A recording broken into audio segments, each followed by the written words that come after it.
opportunity to know Trinity students and to celebrate their many accomplishments is one of the true joys of being part of this community.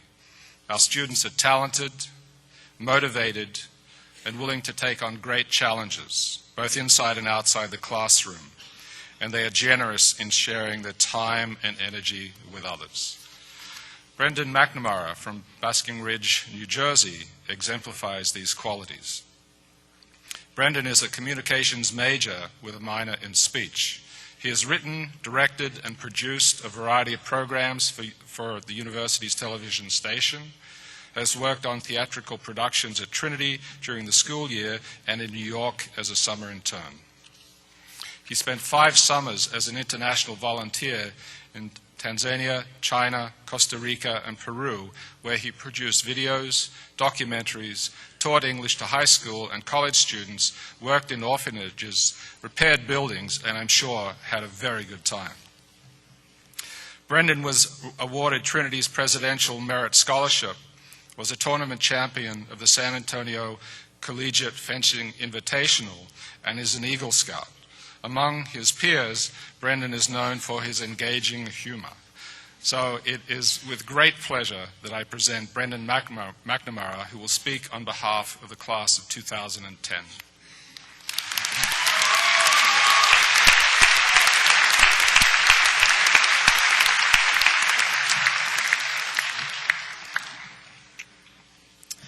Thank you, Dr. Alberg. Faculty, Board of Trustees, family, friends, and fellow graduates. It's such an honor to be here. Let me just say right off the bat, thank you for letting me be your commencement speaker. And please, feel free to applaud wildly after every sentence I say.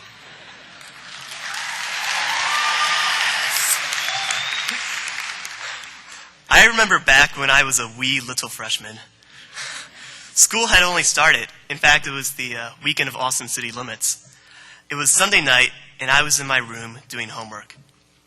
And it was becoming apparent to me that college was more difficult than I thought it would be. Uneasy thoughts started creeping into my head. Was this the right place for me? Did I belong here? Was Trinity my home? And as I was thinking this, I noticed that it was raining outside. Now, this was rain like I've never seen before. I'm not talking some downpour. I mean a rainstorm of biblical proportions.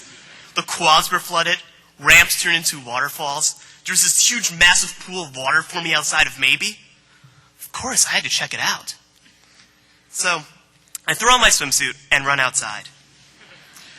I get out there, and I see all these first years in soaking wet clothes. And they're all migrating down the quad, like something's like pulling them and drawing them in. So I follow them through the flooded sidewalks, up the stair, and I see before me a beautiful sight. It seems like the entire freshman class is gathered around a mud pit that has developed in the Miller Quad. As I walk closer, I see what has enraptured my class. Mud wrestling. Yes, parents, mud wrestling. Within 10 minutes, it seems as if our entire class was out there knee-deep in that mud pit. I saw bright-eyed freshmen, some of the best high school students in the world, who only like a month ago were mere profiles on Facebook, going absolutely tribal on each other with a primal joy in their eyes. These nicely dressed students before me were diving into the mud, tackling their friends, and dancing wildly as the sky unleashed a torrent of water. And as I looked around at these smiling mud-caked faces, I realized something. These were my people. I wanted nothing more than to spend the next 4 years with them. The other night, I decided to take a trip down memory lane and check out the Trinity Class of 2010 Facebook group page. The site's long since been abandoned. The last post was actually done in 2007. But it brought back some memories. When I last used that site, strangers were posting panicked messages about summer reading or that online alcohol test. However, going back, I couldn't find those strangers because all I saw were my friends. Times have changed over the past 4 years. We've changed. We came here barely knowing anyone. Now we're leaving with lifelong friends. Many of us came here thinking we knew exactly what we wanted to do in college. Now, many of us are on a path we couldn't have envisioned 4 years ago. We came here with a normal sleep schedule. Now we're nocturnal. We came here calling free time hanging out. Now we call it study breaks. We came here as high school graduates, and now we're leaving here with a bachelor's degree. We couldn't have done it alone. Thank you, professors, for helping us grow academically. You pushed us. You pushed us and made us work harder than ever before. And of course, we owe a great deal to our families for getting us to this point. We are only here.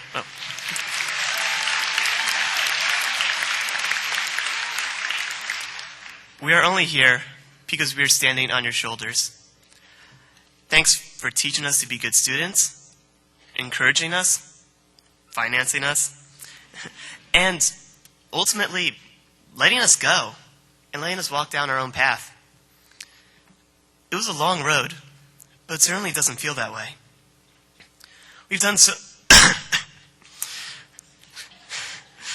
so much together, and we share so many memories.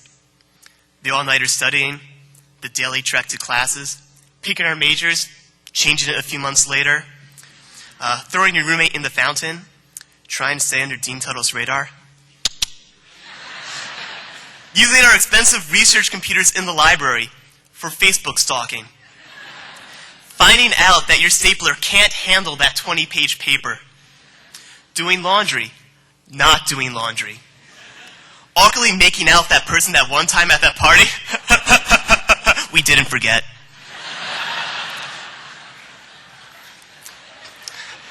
Petting the cats. These little memories, they aren't so spectacular by themselves. But when we put them all together, we end up with 4 of the best years of our lives. It's weird how that works out. In less than an hour, we're going to be done with school. In less than an hour, we're going to have to really think about our future. In less than an hour, we become adults. So, how do we handle it? Well, like every cliched commencement speaker, I sought out the poetry of Robert Frost to give me wisdom. I looked at the poem, The Road Not Taken, in which a traveler, walking through the woods, comes across a fork in the road. Now, he has a choice to make. Does he take the well-walked road, or does he take the road less traveled? In high school, we came to the same conclusion that Mr. Frost did, that it is better to take the road less traveled.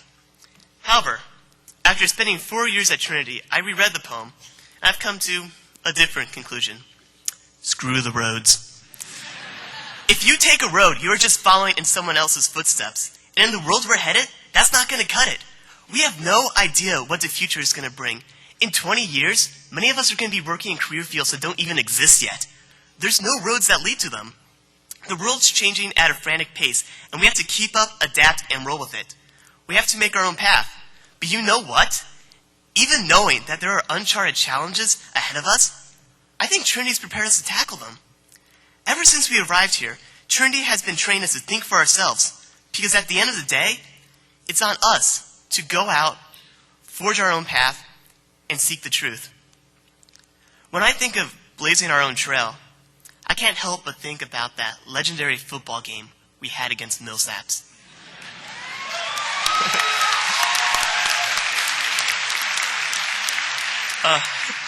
For those of you that don't know, we were losing the game on our own 40-yard line and only had 2 seconds left on the clock. Defeat was imminent. That one touchdown we needed to win the game was a pipe dream. But you see, what they didn't count on was that Trinity students are dreamers. Our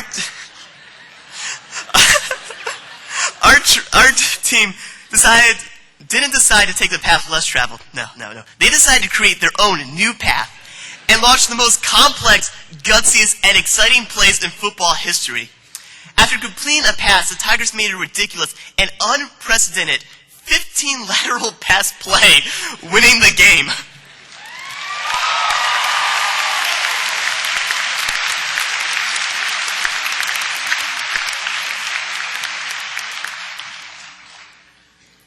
When you make your own path, you determine the direction you will go. And when you summon the courage to decide where you want to go, you begin to shape your destiny. Guys, these 4 years have been amazing, and I wouldn't trade them in for anything in the world. We're all going to miss each other, but I pray that we never forget the times we shared. In less than an hour, we start a new chapter in our life. Let's make the next chapter as good as we made this one. Maybe even better. Congratulations, class of 2010, and let's do this!